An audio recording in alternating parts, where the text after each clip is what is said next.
네, 첫 번째 부분은 많이 발생되는 유증기에서 그 유증기로 인한 고장을 방지하기 위해서 이 로봇 팔 부분의 그리퍼 부분을 저희가 실리콘 러버로 감싸주는 게 가장 중요합니다. 그래서 이 부분을 통해서 실제적으로 고장 확률을 많이 감소시킬 수 있었고요. 두 번째 부분은 작업하는 중간에 예기치 않은 사람의 진입을 방지하기 위해서 안전 패스가 열리면 실제적으로 동작이 스탑되는 그런 자동 오토매틱 스탑 기능을 제가 두 번째로 말씀드릴 수 있고요. 세 번째 부분은 조리하는 과정에 발생되는 유증기 부분을 최대한 저희가 제거하기 위해서 이 펜스 부분을 인체공학적으로 높이를 하향 조정했습니다. 그래서 기존 대비 유증기 발생률을 50% 이상 대폭적으로 감소시키는 이 세 가지가 중요한 피처라고 생각하고 있습니다.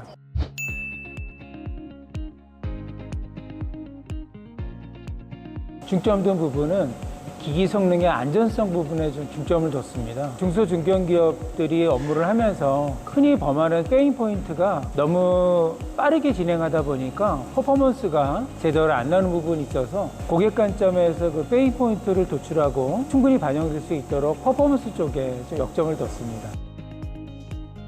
가장 중요한 부분은 실제적으로 기술력을 바탕으로 하고 있는 중소중견기업들에게 대기업이 가지고 있는 노하우 부분을 전수할 수 있는 부분이 가장 큰 장점이 아닌가 생각하고 있습니다. 신사업의 경우에는 기존에 저희가 하지 않은 부분이다 보니까 가장 중요한 부분이 시장에 출하했을 때 예견되는 부분을 예지 보존해주는 차원에서의 활동이 가장 중요하지 않나 생각하고 있습니다.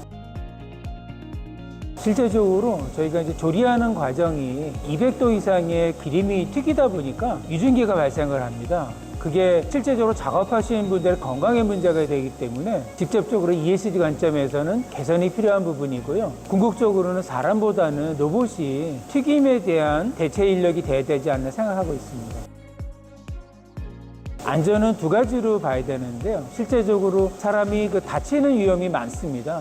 가장 중요한 게 안전 펜스를 설치해서 실제적으로 위험한 부분은 우리가 프로텍션 해주는 그런 안전 기능이 좀 보강이 되어야 되겠고요. 저희가 개발하고 있는 튀김 자동화 로봇은 그런 안전성의 보강을 둬서 안전 펜스라든가 혹시 예견하지 않은 화재가 발생했을 때 밖으로 화재가 번지지 않도록 난연 재질을 저희가 보강을 해서 구조적인 특성을 강화를 시켰습니다. 이런 부분이 중요한 포인트가 아닌가 생각하고 있습니다. 저희들은 이제 중소기업이다 보니까 규제 부분이라든지 전문가라든지 이런 게 굉장히 미흡합니다. 그래서 전문가들의 도움을 받으려고 해도 쉽지 않았습니다. 그런 규제 부분에 대해서 박 의원님 같은 전문가들의 도움을 받을 수밖에 없었습니다.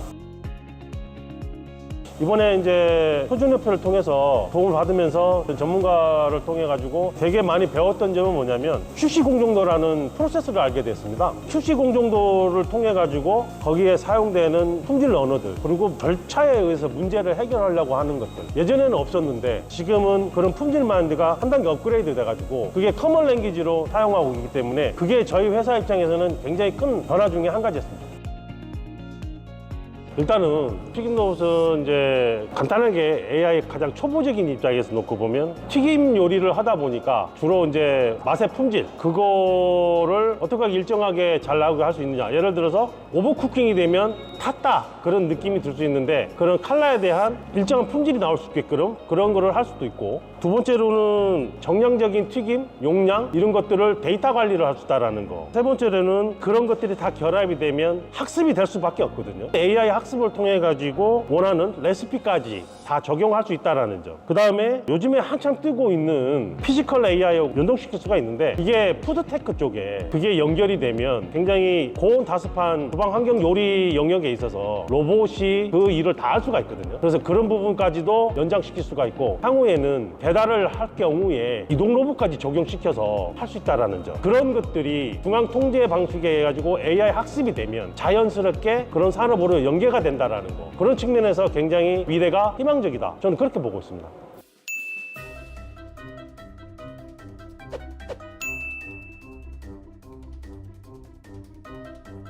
튀김 로봇 개발하면서 도대체 닭을 몇 마리나 튀기셨나요? 진짜 200~300마리? 테스트 배도 하면서 엄청 많이 튀겼어요. 튀긴 치킨은 다 어떻게 해요? 다 거기서 그 자리 보여주고 다 먹었죠. 집에 갖고 가기도 하고요. 나눠주기도 하고요. 그랬어요? 실제로.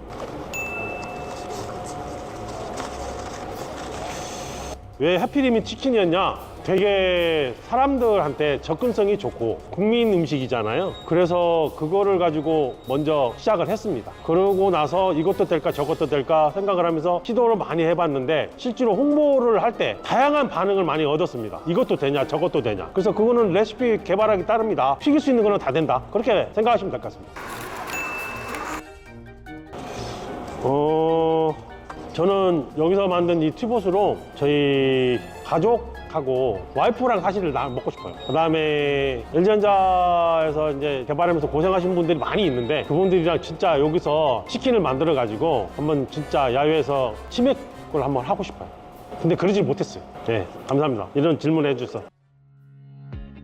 사실은 우리 회사는 장비 시스템을 만드는 회사지 제품을 만들어 본 회사는 아니었거든요. 그래서 되게 어려웠어요. 특히 품질 기준에 대해서 베이스가 없었기 때문에 전문가의 도움이 그 어느 때보다도 절실했고요. 그 다음에 만들면서 인프라가 없고 전문가가 없다 보니까 특히 규제 부분에 들어가서 막상 시장에 출시가 되었을 때 그 규제 때문에 알지 못하는 규제 때문에 출하가 정지가 되고 생산이 정지될 수 있는 그런 위험이 되게 많았어요. 그래서 이제 LG전자 박준호 위원님하고 이 일을 같이 이제 진행하게 되면서 규제 샌드박스를 통해 가지고 되게 좋은 제도라는 걸 알게 됐어요. 그 제도를 통해서 국가적으로 제품에 대해서 규제 문제가 클리어된다라는 거, 그게 되게 좋았고, 마지막으로 더 한 번 말씀드리고 싶은 거는 규제 샌드박스는 막연하게 정부에서 이제 관할하는 걸로 생각을 해가지고 두려움을 좀 갖는데 그게 아니라 적극적으로 좀 그거를 홍보를 해서 표준협회나 규제 샌드박스에서나 이런 품질 전문가들의 풀들이 있으니까 그분들의 좀 도움을 받아가지고 제품 개발하는데 규제 문제 때문에 어려움이 없도록 홍보가 널리 좀 됐으면 하는